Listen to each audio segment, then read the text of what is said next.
கர்த்தருடைய பரிசுத்த நாமம் மகிமைப்படுவதாக. காலை வேளையிலே வந்திருக்கிற உங்கள் யாவரையும் ஆண்டவர் இயேசு நாமத்தினாலே உங்களை வாழ்த்தி வரவேற்கிறேன்.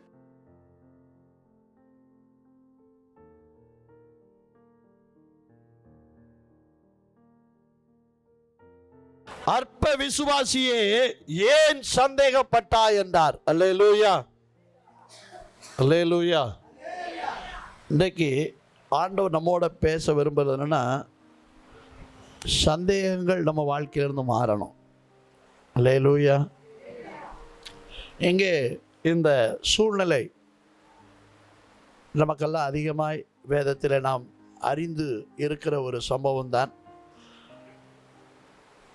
பேதுரு தேவனுடைய சீஷனாய் அழைக்கப்பட்டவன், ஆண்டவரோடு கூட நெருக்கமான ஒரு உறவை அவன் வைத்திருந்தான். இந்த இடத்துல நீங்கள் பார்க்கும்போது சீஷர்களெல்லாம் அவர்கள் கப்பல் பிரயாணம் போகிறார்கள். அவர்கள் அந்த படகிலே அவர்கள் பிரயாணம் செய்கிறார்கள். அவர்கள் பிரயாணம் போகும்போது இயேசு கிறிஸ்து அன்றைக்கு அவர் மலை மேலே போய் ஜெபம் பண்ண போயிருந்தார். அப்போ இயேசு கிறிஸ்து அவர்களோடு கூட இல்லை.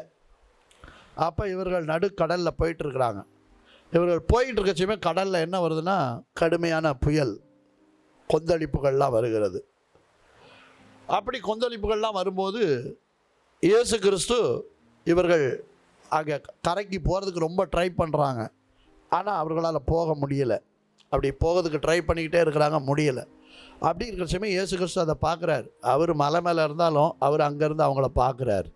நல்ல ஒன்றை விளங்கிடுங்க, நம்ம வாழ்க்கையை ஒவ்வொரு பகுதியையும் ஆண்டவர் கவனித்து கொண்டே இருக்கிறார். அல்லேலூயா. நீங்கள் நினைக்கலாம், என் வாழ்க்கையில் வர்ற பிரச்சனைகளில் ஆண்டவர் என் கூட இருந்தால் ஏன் இந்த பிரச்சனைகள்லாம் வருது, ஏன் போராட்டங்கள்லாம் வருதுன்னு நீங்கள் நினைக்கலாம். நம்ம பெர்க்மேன் செய்ய பாட்டு பாடினது போல், வாழ்க்கை என்பது அது நல்லது ஒரு போராட்டமே அப்படின்னு பாடினது போல், வாழ்க்கை என்றால் அதில் என்ன உண்டு? போராட்டம் உண்டு, பிரச்சனைகள் உண்டு. நீங்கள் பார்த்தீங்கன்னா, பிரச்சனை இல்லாத மனுஷன் இருக்க முடியாது. ஏனென்று சொன்னால், உலகத்தில் இருக்கிற வரையிலும் இயேசு கிறிஸ்து சொன்னார், உலகத்தில் மனுஷனுக்கு என்ன உண்டு? உபத்திரவம் உண்டு. இங்கே நீங்கள் வாசிக்கும்போது பேதுருவை பார்த்து இந்த வார்த்தையை ஆண்டவர் கேட்கிறார். பேதுரு அவன் அந்த சூழ்நிலையில் நீங்கள் பார்த்தீங்கன்னா, இவங்க எல்லாரும் சேர்ந்து படகுல போயிட்டு இருக்கிறாங்க. கடல் கொந்தளிக்குது, புயல் அதிகமாகுது. இவங்க முன்னேறி போக எவ்வளவோ ட்ரை பண்ணுறாங்க, முடியலை. அப்போ இயேசு கிறிஸ்து என்ன செய்கிறார் என்றால், இவர்கள் பக்கத்தில் வரார், கடல் மேலே நடந்து வரார். ஒரு அல்லேலூயா சொல்லுங்களேன். அவர்கள் போட்டில் உட்காந்துட்டு கஷ்டப்பட்டு நம்ம கரைக்கு போயிடணும்னு ட்ரை பண்ணுறாங்க. அந்த நேரத்தில் காற்றும் புயலும் அதிகமாக இருக்குது. கடல் மேலே என்ன செய்கிறார்? இயேசு கிறிஸ்து நடந்து வரார். அந்த இருட்டு, அப்போ ஒரு ஆள் நடந்து வர்றது தெரியுது. அப்போ சீஷர்கள் எல்லாம் ஒரு ஆள் நடந்து வர்றதை பார்த்த உடனே அவர்களுடைய உள்ளத்திலெல்லாம் இந்த பிரயாணத்தில் ஏற்பட்ட அந்த புயலும் அந்த கொந்தளிப்பும் அவர்களுக்குள்ளே பயத்தை உண்டாக்கிட்டு, என்ன உண்டாக்கிட்டு? பயம். இப்போ இயேசு கிறிஸ்து அங்கிருந்து நடந்து வந்தாலும் கூட இயேசு கிறிஸ்துவை பார்த்து அவர்கள் என்ன செய்தார்களாம்? அலறினார்களாம். என்ன செய்தார்கள்? அலறினார்கள். ஆவேசம் என்று சத்தம் போட்டார்களாம். பைபிள் அப்படி மரியாதையாக சொல்லியிருக்கு, ஆவேசம்னு. பேய் பேயின்னு சத்தம் போட்டானுங்களாம். ஐயோ அசுத்தா, ஏதோ பேய் வந்துருச்சு அப்படி சொல்லி என்ன செஞ்சார்களா? எல்லாரும் சத்தமிட்டு அலறினாங்க, பயந்துட்டாங்க. அரண்டவனுக்கு அதெல்லாம் அவங்க எல்லாம் பயந்து போய் எல்லாம் சத்தம் போடுறாங்க. அவங்க சத்தம் போட்டுருச்சுமே ஆண்டவர் அந்த இடத்துல நீங்கள் பார்த்தீங்க அப்படின்னா, பேதுருவை பார்த்து ஆண்டவர் ஏன் சந்தேகப்பட்டாய் அப்படின்றார். நம்ம வாழ்க்கையில் சந்தேகம் மாறணும். எல்லாரும் சொல்லுங்கள், எது மாறணும்? ஏன் அப்படின்னு கேட்டிங்கன்னா, யாக்கோபு 1ஆம் அதிகாரம் 6 முதல் 8 வரை வாசிங்க.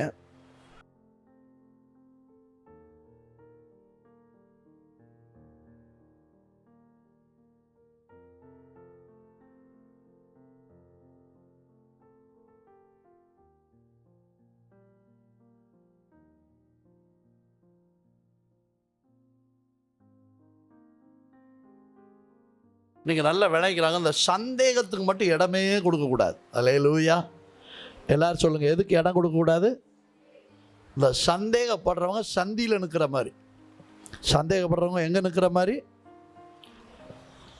எங்கேயோ ஒரு இடத்துல தப்பி போகிறதுக்கு நீங்கள் ஆயத்தமாகிற மாதிரி. அதனால தான் வசனம் சொல்லுது, இருமனமுள்ளவன் தன் வழிகளில் எல்லாம். நம்ம ஆண்டவரை நம்புகிறோம், ஆண்டவரை விசுவாசிக்கிறோம். ஆனாலும் நம்முடைய வாழ்க்கையில் சந்தேகப்பட தொடங்கிவிட்டால் தேவனிடத்திலிருந்து எதையுமே நம்ம என்ன செய்ய முடியாது, பெற்றுக்கொள்ள முடியாது. அப்போ நம்ம வாழ்க்கையில் சந்தேகம் என்பது வருவதற்கு வாய்ப்புகள் நிறைய இருக்குது. வாய்ப்புகள் அநேகம் வரும். ஆனாலும் நாம் சந்தேகப்பட்டு பயப்படக்கூடாது. எல்லாரும் சொல்லுங்க, என்ன செய்யக்கூடாது? சந்தேகப்படக்கூடாது. சந்தேகப்படக்கூடாது. இந்த சந்தேகம் வருவதற்கு காரணம் பயம். ரெண்டாவது அவிசுவாசம். முதலாவது என்னது? பயம். ரெண்டாவது அவிசுவாசம். பயப்படுறவங்களுக்குள்ள அவிசுவாசம் வந்துடும். அப்போ இந்த பயமும் மாறணும், எதுவும் மாறணும், அவிசுவாசமும் மாறணும். நல்ல கவனிங்க. இந்த பயமும் அவிசுவாசமும் மாறிடுச்சுன்னா நம்ம போக வேண்டிய பிரயாணத்தை, நம்ம வாழ வேண்டிய வாழ்க்கையை சுகமாய் வாழலாம். ஒரு அல்லேலூயா சொல்லுவோமா? நிறைய பேர் வாழ்க்கையை எப்படி நினைக்கிறாங்க? வாழ்க்கையே பிரச்சனை தான்யா. அதனால் நம்ம வாழ்க்கையே எப்படி தான் பார்க்க வேண்டியிருக்கு? பிரச்சனையாக தான் பார்க்க வேண்டியதாக. நல்ல கவனிங்க, வாழ்க்கை பிரச்சனை அல்ல, பிரச்சனையை தீர்க்கிற ஆண்டவர் நம்மோடு இருக்கிறார். ஒரு அல்லேலூயா சொல்லுவோமா? நீங்கள் நல்லா விளங்கிக்கணும். ஆண்டவர் சொன்னார், உலகத்தில் உபத்திரம் உண்டு, ஆனாலும் திடன் கொள்ள நான் உலகத்தை. நீங்கள் நல்ல ஒன்றை விளங்கணும். எந்த பிரச்சனையும் உங்களை என்ன செய்ய முடியாது, ஜெயிக்க முடியாது. ஏன் அப்படின்னு கேட்டீங்கன்னா, பைபிளில் வசனம் சொல்லுது, உலகத்தில் இருக்கிறவனிலும் உங்களில் இருக்கிறவர் பெரியவர். உங்க முன்னாடி வர்றதெல்லாம் என்னது? சின்ன சின்ன காரியங்கள் தான். ஒரு அல்லேலூயா சொல்லுங்களேன். நம்ம வாழ்க்கையில் வர்ற பிரச்சனைகள் எல்லாம் எப்படிப்பட்டதுங்க? ஆனால் நம்ம அதை எப்படி மாற்றிடுறோம்? பயத்தினாலையும் அவிசுவாசத்தினாலையும் எப்படி மாற்றிடுறோம்? ஆண்டவரையே பேயாக்கிடுறோம். ஆண்டவரையே எப்படி பார்க்குறோம்? பேயா பார்க்க ஆரம்பிச்சிடுறோம். ஆண்டவர் கூட இருந்தால் கூட அவரை ஏசப்பா நீங்கள் தான் இருக்கிறீங்க அப்படின்றத பார்க்காம நம்ம எப்படி பார்க்க ஆரம்பிச்சிடுறோம்? ஐயோ, சிலர் ஏசப்பா கூட இருக்கிறாருன்னு விசுவாசிக்கிறத விட பிசாசு தான் எப்போ பார்த்தாலும் வர்றாங்க. அல்லேலூயா. பிசாசு தான் எப்போ பார்த்தாலும் வந்து ஏதாவது ஒரு பிரச்சனையை, அவன் பிரச்சனையை கொடுக்கறத விட பிரச்சனையை தீர்க்கிற ஆண்டவர் நம்ம கூட பெரியவராக இருக்கிறார். உங்கள் வாழ்க்கையை நீங்கள் பார்க்கிற விதம் மாறணும். எல்லாரும் சொல்லுங்க, பார்க்கிற. பிரச்சனையை தீர்க்கிறதுக்கு நீங்கள் முயற்சி எடுக்கக்கூடாது. பிரச்சனையில் உங்களை நீங்கள் மாற்றிக்கிறதுக்கு முடிவு எடுக்கணும். எல்லாம் சொல்லுங்கள், பிரச்சனையில் என்ன செய்யணும்? நாம் மாறணும். எல்லாரும் சொல்லுங்கள், பிரச்சனையில் நான் மாறினால் பிரச்சனையெல்லாம் ஜெயிச்சுட்டு போயிட்டே இருக்கலாம். பிரச்சனையெல்லாம் ஜெயிச்சுட்டு போயிட்டே இருக்கலாம். நீங்கள் நல்லா ஒன்று விளைக்காங்க. பிரச்சனையில் நான் மாறாமல் பிரச்சனையை தீர்க்கிறதுக்கு என்னதான் முயற்சி எடுத்தாலும் பிரச்சனை என்ன ஆகும்? அதிகமாயிட்டே போயிட்டுருக்கும். சிலருடைய பிரச்சனை என்னென்னா, அவங்க தங்களை மாற்றிக்கிறதுக்கு என்ன கிடையாது, ஆயத்தமே இல்லை. இன்றைக்கு இந்த காலையில் ஆண்டவர் நம்மோட பேச விரும்புகிறதுனா, முதல்ல நம்ம என்ன செய்யணும்? 2 காரியங்களை நம்ம வேகமாக கற்றுக்க போகிறோம். 2 காரியத்தை நான் வேகமாக உங்களுக்கு நான் சொல்லிடுறேன். இதில் 2 காரியத்தை ஆண்டவர் சொல்கிறார். அதை நீங்கள் பார்க்கும்போது 27ஆம் வசனத்தை வாசிங்க. உடனே இயேசு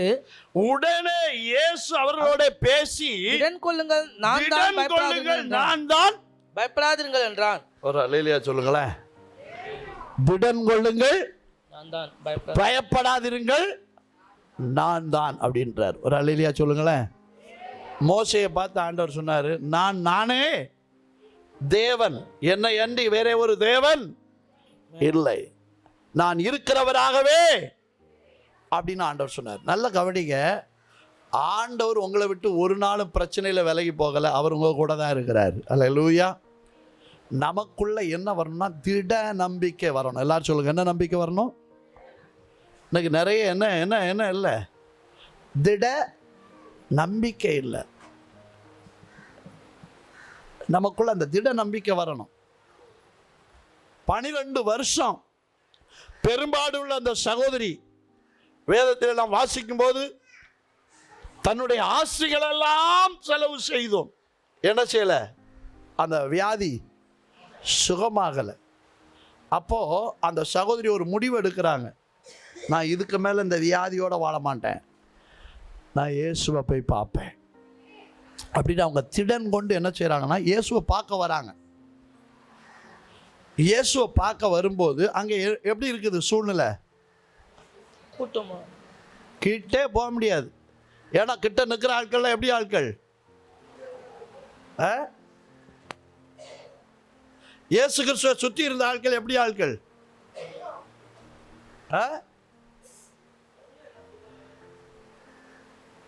பயங்கரமான ஆட்கள். 4 பேர் மீன் பிடிச்சிக்கிட்டு இருந்தவனுங்க, ஒருத்தன் டாக்ஸ் ஆஃபீஸரு, எல்லாம் பார்த்தீங்கன்னா எல்லாம் பெரிய பெரிய ஆட்களை தான் ஆண்டவர் கூட அப்படி வச்சிருக்கிறார். எல்லாம் அது இவனுங்கெல்லாம் 4 பேரும் ராத்திரி எல்லாம் படகு ஓட்டி அவங்க உடம்பெல்லாம் எப்படி இருக்கும்? இரும்பு மாதிரி இருக்கும். நீங்கள் பார்த்தீங்க அப்படின்னா அந்த படகுல அந்த மீனவர்களை போய் பார்த்தீங்கன்னா அவங்க எப்படி இருப்பாங்க? சும்மா கட்டுக்கோப்பாக இருப்பாங்க. ஏன் அப்படின்னு கேட்டிங்கன்னா அவங்க ராத்திரி எல்லாம் அந்த உழைப்பு ரொம்ப அதிகமாக இருக்கும். அந்த துடுப்பு போட்டு அவங்க போகிறது, அதான் அந்த காலத்தில் ரொம்ப அதிகம் துடுப்பு போட வேண்டியது வந்துருக்கும். அப்போ அவங்க எவ்வளோ இதாக இருந்திருப்பாங்க. அப்போ அந்த 4 பேர் எப்போ யார் பக்கத்தில் இருந்தாங்க? அதிகமாக இயேசுவோட சுற்றியே இருந்தாங்க. அப்போ பார்த்தீங்கன்னா இவங்க ஒரு 12 பேர் சுற்றி இருக்கிறாங்க. இது 10 சொல்லி அவர் கூட இன்னும் ஒரு 70 பேர் சீஷர்கள் இருந்தாங்க. அப்போ பார்த்தீங்கன்னா எப்போவும் அவர் கூட ஒரு 80 பேர் 70 90 பேர் எப்படி இருப்பாங்க? கூட்டம் இருந்துட்டு இது 10 சொல்லி இவர் செய்த அற்புதத்தின் நிமித்தமாய் இவரை பார்க்க வேண்டும், இவரை தொட வேண்டும் என்று நிறைய கூட்டம். இப்போ இயேசு கிறிஸ்து போயிட்டு இருக்கிறார். இப்போ இயேசு கிறிஸ்துவை சூழ்ந்து பெரும் கூட்டம். இப்போ இந்த சகோதரிக்கு சுகம் பெறணும். இப்போ இயேசு கிறிஸ்துவை பார்க்குறாங்க. பார்த்தா இயேசு கிறிஸ்து கூட்டத்தில் நடுவில் இருக்கிறார். அவர் போயிட்டு இருக்கிறார். அவர் கிட்ட இந்த சகோதரி நெருங்க முடியாத அளவுக்கு என்ன இருக்குது? ஆட்களுடைய கூட்டம் அதிகமாக இருக்குது. ஆனால் அந்த சகோதரி யாரையும் பார்க்கல, இயேசுவையே பார்த்தார்கள். ஒரு அல்லேலூயா சொல்லுங்களேன். இன்னைக்கு திட நம்பிக்கை உங்களுக்கு எனக்கும் தேவை. எல்லாரும் சொல்லுங்கள், என்ன நம்பிக்கை தேவை? எதுக்கு அப்படின்னு கேட்டிங்கன்னா இயேசுவோடு உங்கள் உறவை ஏற்படுத்துறதுக்கு. எல்லாரும் சொல்லுங்கள், யாரோடு உறவை ஏற்படுத்துறதுக்கு? இயேசுவோட உங்களுக்கு தனிப்பட்ட உறவு வேணுங்க. எல்லாரும் சொல்லுங்கள், இயேசுவோட நமக்கு என்ன உறவு தேவை? தனிப்பட்ட ஒரு உறவு. கூட்டத்தோடு கூட்டமாக சேர்ந்து என்ன செய்யக்கூடாது? ஏசப்பா நீங்கள் எனக்கு வேணும்னு சொல்லிட்டு என்ன ஆத்துமாவே சொல்லிட்டு போயிடக்கூடாது. உங்கள் வாழ்க்கை வாழ்கிற அந்த வாழ்க்கையின் சூழ்நிலைகளின் நடுவில் இயேசுவுக்கும் உங்களுக்கும் ஒரு தனி தொடர்பு இருக்கணும். அல்லேலூயா. உலகத்தில் 1000 பிரச்சனை வரலாம், எவ்வளோ பேர் உங்களுக்கு தடையாக வரலாம். ஆனால் ஆண்டவருக்கும் உங்களுக்கு என்ன இருக்கணும்? ஒரு தனி உறவு இருக்கணும், தனி தொடர்பு இருக்கணும். அதை ஆண்டவர் எதிர்பார்க்கிறார். சின்ன பையன்தான் சாமுவேல், ஆனால் அந்த சாமுவேல்கிட்டையும் ஆண்டவர் பேசினார். ஹல்லேலூயா. ஆண்டவர் பேசினார். சாமுவேலும் சொன்னால் கர்த்தாவே சொல்லு. ஆண்டவருக்கும் நமக்கு ஒரு தனி தொடர்பு இருக்கணும். இந்த காலையில் ஆண்டவர் நம்மகிட்ட எதிர்பார்க்கிறார்.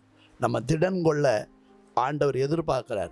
திடன் கொள்ளுதல் என்று சொல்லும்போது ஆண்டவரோடு நமக்கு இருக்கிற உறவை உருவாக்குகிற இடத்திற்கு நீங்களும் நானும் வர வேண்டும். ஆமென். அது ரொம்ப முக்கியம். சந்தேகப்படக்கூடாது. ஆண்டவர் இருக்கிறாரா இல்லையா, அவர்கிட்ட போனால் சுகம் கிடைக்குமா சுகம் கிடைக்காதா, அவர் செய்வாரா செய்ய மாட்டாரா, அப்படி சந்தேகமே இருக்கக்கூடாது. அந்த சகோதரி போய் சந்தேகமே இல்லாமல் போய் தொடுறாங்க. அதனால தான் நம்ம அங்கே வாசிக்கிறோம். லூக்கா எழுதின சுவிசேஷத்தில் 8ஆம் அதிகாரம் 48ஆம் வசனத்தை வாசிங்க. மகளே திடன்கொள், உன் விசுவாசம் உன்னை ரட்சித்தது. ஒரு அல்லேலூயா சொல்லுங்களேன். ஆண்டவர் பார்த்தீங்கன்னா ரட்சிப்பை கொடுத்தார். ஒரு அல்லேலூயா சொல்லுங்களேன். ஆண்டவரோட தனி தொடர்பாவா நீங்கள் அந்த இடத்துல அவள் கூட்டத்தின் நடுவில் போய் வஸ்திரத்தின் ஓரத்தை தொட்ட உடனே ஆண்டவர் அவளை பார்த்து சொன்ன வார்த்தை, மகளே திடன்கொள். ஒரு அல்லேலூயா சொல்லுங்களேன். ஆண்டவர் இந்த காலையில் உங்களை பிரச்சனைகளின் நடுவில் போராட்டங்கள் நடுவில், நிந்தைகளின் நடுவில், அவமானங்கள் நடுவில், ஏமாற்றங்கள் நடுவுகளில் நீங்கள் போய்கிட்டு இருக்கிற உங்களை பார்த்து ஆண்டவர் சொல்ல விரும்புகிறது என்னென்னா, திடன்கொள். ஆண்டவர் சொல்கிறாரு, திடன்கொள், உன் விசுவாசம் உன்னை ரட்சிக்கும். அப்போ நீங்கள் நல்லா கவனிக்கணும். முதலாவது, திடன் கொண்டு ஆண்டவருக்கும் உங்களுக்கும் இடையில அந்த ரட்சிப்பில் கரெக்டாக இருக்கணும். எல்லாரும் சொல்லுங்கள், எதில் கரெக்டாக இருக்கணும்? இந்த ரட்சிப்பில் தகராறு வரக்கூடாது. ஆண்டவருக்கும் உங்களுக்கும் இடையில இருக்கிற அந்த ரட்சிப்பின் விசுவாசத்தில் என்ன வரக்கூடாது? தொந்தரவு வர்றதுக்கு இடம் கொடுக்கக்கூடாது. அதனால தான் யூதாவுக்கு இதில் அந்த நிருபத்தை எழுதும்போது அவர் சொல்கிறார், 2ஆம் வசனம், பிரியமானவர்களே, பொதுவான ரட்சிப்பை குறித்து உங்களுக்கு எழுதும்படிக்கு நான் மிகவும் கருத்துள்ளவனாய் இருக்கையில் பரிசுத்தவான்களுக்கு ஒரு விசை ஒப்பு கொடுக்கப்பட்ட விசுவாசத்திற்காக நீங்கள் தைரியமாய் போராட வேண்டுமென்று உங்களுக்கு எழுதி உணர்த்துவது எனக்கு அவசியமாய் கண்டது. அந்த 3ஆம் வசனம் அங்கே சொல்லிடுது, பிரியமானவர்களே, பொதுவான ரட்சிப்பை குறித்து உங்களுக்கு எழுதும்படி நான் கருத்துள்ளவனாக இருக்கேன், பரிசுத்தவான்களுக்கு ஒரு விஷயம் ஒப்புவிக்கப்பட்ட அந்த விசுவாசத்திற்காக தைரியமாய் என்று சொல்லும்போது திடன் கொண்டு, ஒரு அல்லேலூயா சொல்லுவோமா? நாம் போராட வேண்டும் என்று ஆண்டவர் எதிர்பார்க்கிறார். அல்லேலூயா. நீங்கள் நல்லா கவனிங்க, ரட்சிப்பு என்பது தானாய் வராது. ரட்சிப்பை அவர் வச்சிருக்கிறாரு, அதை நீங்கள் எடுத்துக்கொள்ள பிரயாசப்படணும். அந்த சகோதரி ஆண்டவர்கிட்ட சுகம் இருக்குது, அந்த சுகத்தை பெறுறதுக்கு அந்த சகோதரி பிரயாசப்பட்டு போராடி அந்த இடத்துல அவருடைய வஸ்திரத்தின் ஓரத்தை தொட்டாள். அல்லேலூயா. அப்பொழுது ஆண்டவர் அவளை பார்த்து, திடன்கொள், உன் விசுவாசம் உன்னை.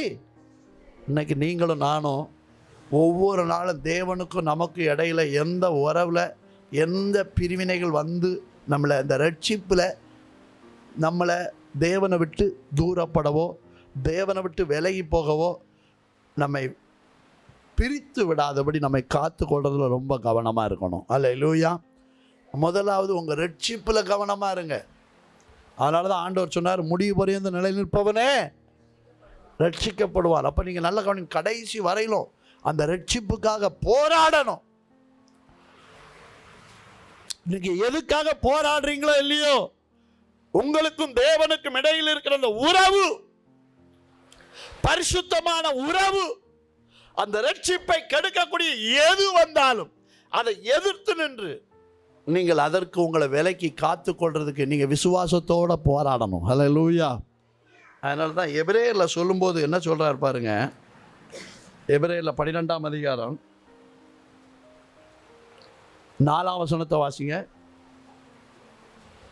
பாவத்திற்கும் விரோதமாய் போராடுகிறதில் ரத்தம் சிந்தப்பட்டதாக, ரத்தம் சிந்தப்படத்தக்கதாக நீங்கள் இன்னும் எதிர்த்து நிற்க வில்லையே. ஒரு வருத்தத்தோட ஆவியானவர் எழுதுறார். நம்ம போராட்டம் மாம்சத்தோட ரத்தத்தோட அல்ல, ஆவிக்குரிய தேவனோடு இருக்கிற உறவில் இருக்கு. ஹல்லேலூயா. உங்கள் வாழ்க்கையின் வெற்றி என்பது தேவனோடு இருக்கிற உறவை பொறுத்தது. நீங்கள் வெற்றி உள்ளவர்களாய் வாழ பல வழிகளை தெரிவு செய்யலாம், ஆனால் எல்லா வழிகளும் தோற்று போக உங்களுக்கு 100% வாய்ப்புகள் இருக்கிறது. ஆனால் தேவனோடு ஒரு மனிதன் உறவை சரியாய் வைத்து கொள்ள பழகி கொள்வானால் அவனுடைய வாழ்க்கையில் 100% வெற்றிக்கு மட்டுமே வாய்ப்பு. ஏனென்றால் அவர் உலகத்தை ஜெயித்தார். நீங்கள் நல்லா கவனிக்கிறாங்க, வசனம் சொல்லுது, நீங்கள் பாவத்து விரோதமாய் எதிர்த்து நிற்க, ரத்தம் சிந்தப்படத்தக்கதாக எதிர்த்து நிற்கவில்லையே என்ற ஒரு வருத்தம் தேவனுக்கு உண்டு. உங்களுக்காக எனக்காக சிலுவையிலே தேவன் எவ்வளவு பாடுபட்டார். அசால்ட்டா நம்ம பாவம் செய்யறோம், அசால்ட்டா தவறான மனிதர்களோட சேர்ந்துகிறோம், தவறான காரியங்களை ஈடுபடுறதுக்கு நம்மளை விட்டு விடுறோம். உங்களுக்கும் எனக்கும் இந்த சரீரத்தின் மேல் நமக்கு அதிகாரம் இல்லை. ஏனென்றால் இந்த சரீரங்கள் என்றைக்கு கல்வாரி ரத்தத்தினால் கழுவப்படுவதற்கு உங்களை என்னை ஒப்பு கொடுத்தோமோ அந்த நாளிலேயே இந்த சரீரம் தேவனுக்கென்று விலையாய் வாங்கப்பட்டு இருக்கிறது. நீங்களும் நானும் தேவனுக்கென்று வாங்கப்பட்டவர்கள், விலைக்கு வாங்கப்பட்டவர்கள். அவருடைய சுய ரத்தத்தினால் உங்களை என்னை வாங்கி இருக்கிறார். சாதாரணமாய் அல்ல, தம் ஜீவனை கொடுத்து உங்களை என்னை மீட்டெடுத்து இருக்கிறார். இப்படி மீட்டெடுக்கப்பட்ட நாம் இந்த உலகத்தில் இருக்கிற பாவத்தோடும் உலகத்தில் இருக்கிற பழக்க வழக்கங்களோடும் நாம் நம்மை மிங்கிள் பண்ணுவதல்ல, அதோடு நாம் இணைந்து போவதல்ல. அந்த பாவங்களுக்கெல்லாம் வேர்வரிக்கப்பட்ட ஒரு வாழ்க்கை, அதிலிருந்து பிரிந்து நிற்கிற ஒரு வாழ்க்கை. தேவனுக்கும் நமக்கும் இடையில் உறவை பிரிக்க எது வந்தாலும் அதை உதறி தள்ளிவிட்டு தேவனோடு இருக்கிற உறவுக்காக நீங்களும் நானும் போராடணும். ஆமேன்னு சொல்லுவோமா? இன்னைக்கு எது எதுக்கோ போராடுறோங்க, குடும்பத்தில் எது எதுக்கோ போராடுறோங்க, நம்ம தனிப்பட்ட விதத்தில் வாழ்க்கையில். ஆனால் கர்த்தர் நமக்கு கொடுத்த அந்த உறவு, நல்ல கவனிங்க, இயேசு சீக்கிரம் வரப்போகிறார். நீங்கள் நினைக்கிறது போல் இன்னும் ரொம்ப காலம் ஆகும்னு நினச்சிடாதீங்க. இயேசு கிறிஸ்து வருவதற்கான காலங்கள் எல்லாம் சரியாய் நிறைவேறி கொண்டே இருக்கிறது. வேத வசனம் நிறைவேறி கொண்டே இருக்கிறது. வேத வசனத்தில் நிறைவேறுதலின் கடைசி காலத்தில், கடைசி மணி வேளையில் நீங்களும் நானும் நின்று கொண்டிருக்கிறோம். ஆகையினால நீங்களும் நானும் மிக மிக மிக மிக விழிப்பாக இருந்து தேவனோடு இருக்கிற உறவில் கவனமாக இருக்கணும். ஹல்லேலூயா. ஒருவர் கூட கைவிடப்பட்டு போகக்கூடாது. நல்ல கவனிங்க, இயேசு கிறிஸ்து வரும்போது என்ன செய்யக்கூடாது? ஒருவரும், நீங்கள் கொஞ்சம் யோசிச்சு பாருங்களேன், சபையிலே இருந்துக்கிட்டு இயேசு கிறிஸ்து வருகையில் நீங்கள் நானும் கைவிடப்படுவோன்னு சொன்னால் அதை விட ஒரு பரிதாபமானது ஒன்றுமே. கொஞ்சம் நினச்சி பாருங்கள், அந்த நரகத்தில் இருந்தான அந்த ஐஸ்வர்யவான், அவனை கொஞ்சம் நினச்சி பாருங்கள். அவன் அந்த நரகத்தில் நடந்த அந்த படுற அந்த வேதனை நடுவில் தாங்க முடியல அந்த வேதனையை. ஐயோ, நான் அந்த நரகத்தில் வந்துட்டேனே, எனக்கு இந்த நித்திய நரகம் தானே எனக்கு. அவன் உடனே அவன் கண்ணீரோட அங்கேருந்து ஆபிரகாமை பார்த்து ஒரு ஜெபம் பண்ணுறான். ஐயா, நான் நரகத்துக்கு வந்துட்டேன், ஆனால் என் அண்ணன் தம்பிங்க யாருங்க வந்துடக்கூடாது. அல்லேலூயா. நான் படுற பாடு யார் படக்கூடாது? என் சகோதரர்கள் படக்கூடாது. அவன் அங்கே உட்காந்து அவன் படுற கஷ்டம் அவ்வளோ கொடுமையாக இருக்குது. அப்போ அவன் சொல்கிறான், அந்த நரகத்துக்கு என் சகோதரர்கள் வந்துடக்கூடாது, அவர்களுக்கு எப்படியாவது இந்த லாசரு அனுப்பி சொல்லுங்கள், இங்கே யாரும் வந்துடாமல் அவங்க சரியாகி அவங்க வழியை சரிப்படுத்தி அவங்களும் அந்த லாசர் கூட அங்கே பரலோகத்துக்கு போயிடட்டு, அந்த இளைப்பாறும் ஸ்தலத்துக்கு போயிடட்டு, யாரும் இங்கே வந்துடக்கூடாது அப்படி சொல்லி அவன் கண்ணீரோடு கேட்குறான். சாதாரணமான ஒரு ஓமை அல்ல, அதுதான் நம்முடைய வாழ்க்கையின் முடிவு. நல்லா விளங்கிக்காங்க, ஒருவரும் தப்ப முடியாது. ஆகையினால் இந்த காலையில் நாம் ஏனோதானோ என்று சபைக்கு வருவது நமக்கும் தேவனுக்கும் இடையில் உறவை கெடுக்கும் எவைகளாக இருந்தாலும் அதை நீங்களும் நானும், நம்ம ஜீவன் போனாலும் பரவாயில்லைன்னு கர்த்தருடைய பரிசுத்தத்தின் ரட்சிப்புக்காக உங்களை என்னை ஒப்பு கொடுக்க ஆண்டவர் எதிர்பார்க்கிறார். ஹல்லேலூயா. இந்த கடைசி காலத்தில் உங்களை ஏமாற்றுகிற அநேக, இந்த காலையில் ஆண்டவர் நம்மோடு நேரடியாக பேசி கொண்டு இருக்கிறார். அநேக பாவங்கள், அநேக பழக்க வழக்கங்கள், அநேக பலவீனங்கள் நமக்குள்ளே இருக்குது, நம்ம சுற்றிலும் நம்ம குடும்பத்தில் இருக்குது, நம்ம ஐக்கியத்தில் இருக்குது. அதையெல்லாம் நம்ம ஒவ்வொருத்தரும் தனிப்பட்ட விதத்தில் ஆண்டவருக்கும் நமக்கும் இடையில் இருக்கிற அந்த பிரிவினையை உண்டாக்குகிற ஏதாக இருந்தாலும். அதனால தான் 59 ஏசாயா 59ஆம் அதிகாரத்தில் 2ஆம் வசனம் என்ன சொல்லுகிறது பாருங்க, வாசிங்க.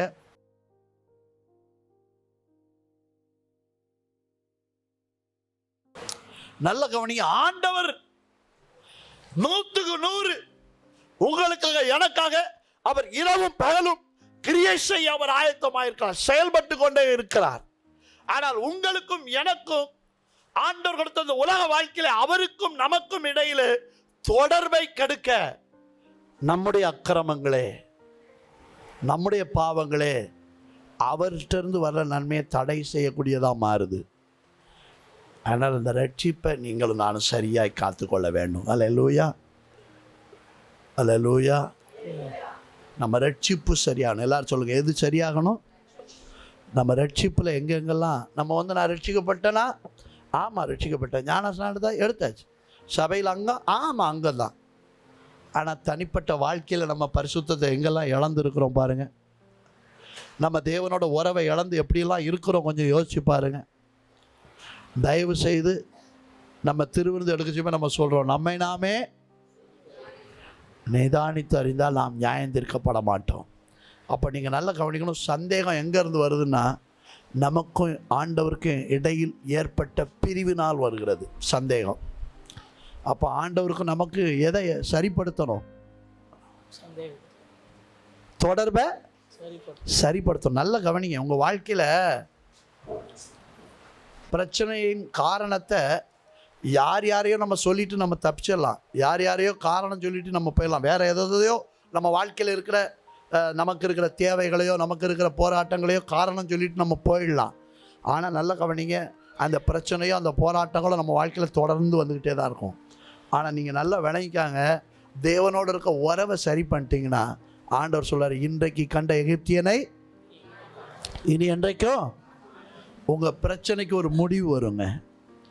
ஆண்டவர் சொல்றாரு, உன் சூரியன் அஸ்தமிப்பதில்லை, உன் சூரியன் சந்திரன் மறைவதும் இல்லை. அப்போ நீங்கள் நல்லா கவனிங்க, ஏன் அதை சொன்னார், அந்த வார்த்தை ஏன் சொன்னார் அப்படின்னா, நம்ம வாழ்க்கையில் பிரச்சனைகளை நம்ம மையப்படுத்தி வாழாமல் கர்த்தரை மையப்படுத்தி வாழச்சுமே பிரச்சனைக்கெல்லாம் நிரந்தர முடிவு அவராக மாறுவார்.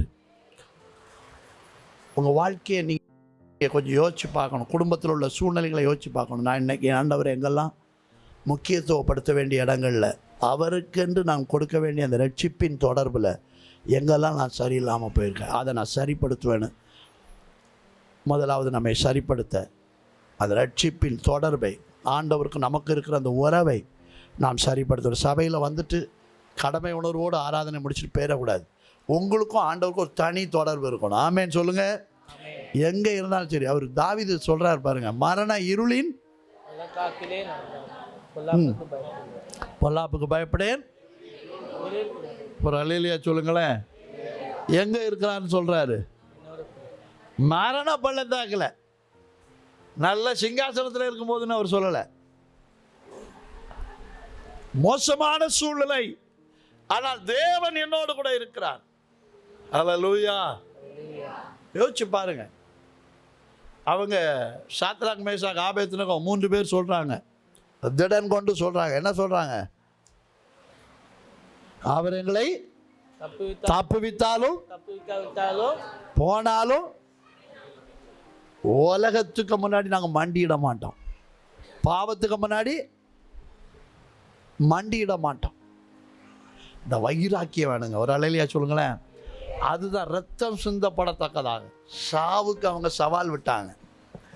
சாவை காட்டி அவன் பயப்படுத்தினான். நீங்கள் உள்ள அக்னியில் போட்டால் என்ன செய்வீங்க? பஸ்பம் ஆகிடுவீங்க. அங்கே பயமுறுத்துறான்.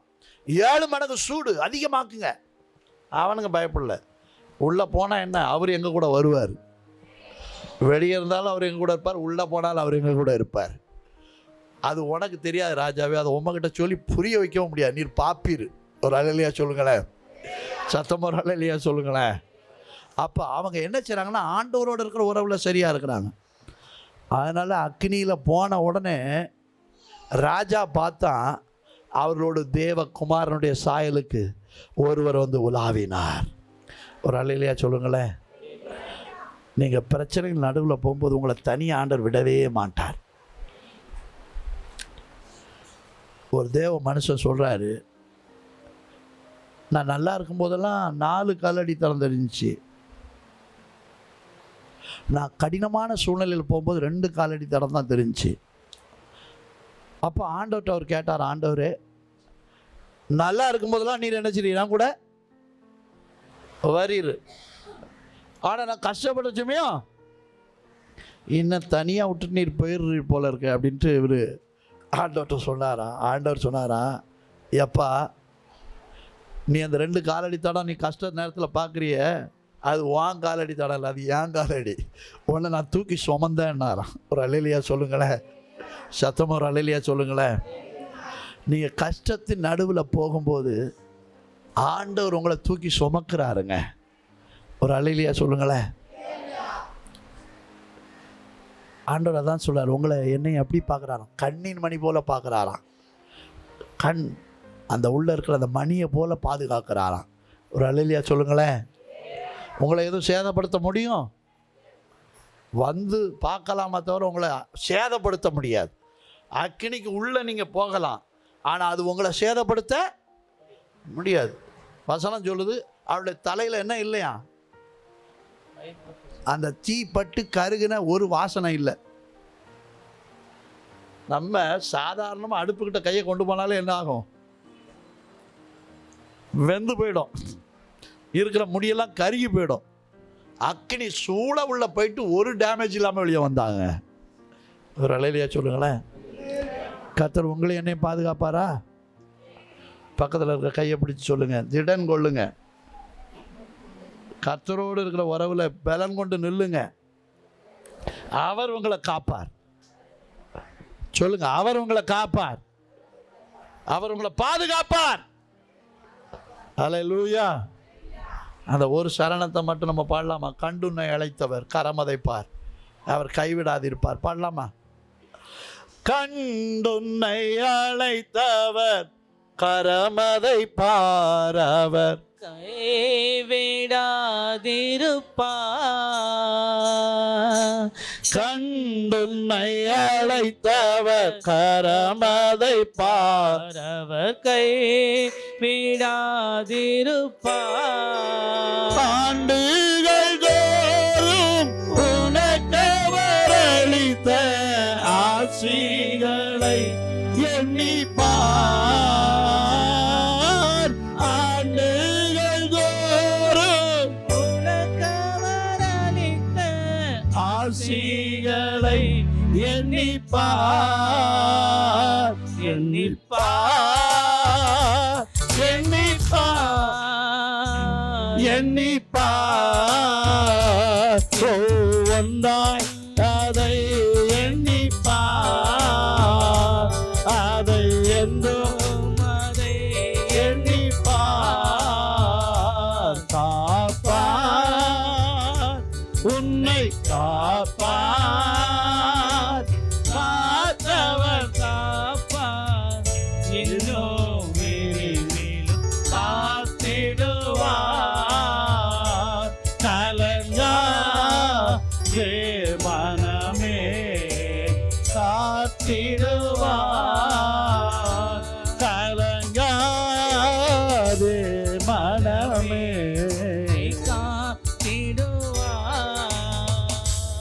ஹல்லேலூயா. உங்களை என்னை அழைத்தவர் உண்மை உள்ளவருங்க. அவர் கைவிடுறதுக்கு உங்களை என்னை அழைக்கலை, கடைசி வரையில் கைவிடாமல் நடத்துவார், கைவிடவே மாட்டார். ஹல்லேலூயா. ஆண்டவர் இந்த காலையில் சொல்கிறது என்னென்னா, சந்தேகப்படாமல் திடன் கொண்டு கர்த்தருடைய ரட்சிப்பை உங்கள் வாழ்க்கையை பார்க்கும்படி. அதனால தான் இஸ்ரவேல் ஜனங்களை பார்த்து நின்று கொண்டு நான் உங்களுக்கு செய்ய ரட்சிப்பை பாருங்கள் அப்படின்னார். அதனால் அந்த ரட்சிப்பை பார்க்கணும். எல்லாரும் ஒரு அலையிலேயே சொல்லுவோமா? அந்த ரட்சிப்புக்கான பிரயாசம் ஒவ்வொருடைய வாழ்க்கையிலும் பெருக வேண்டும். ஆமென்.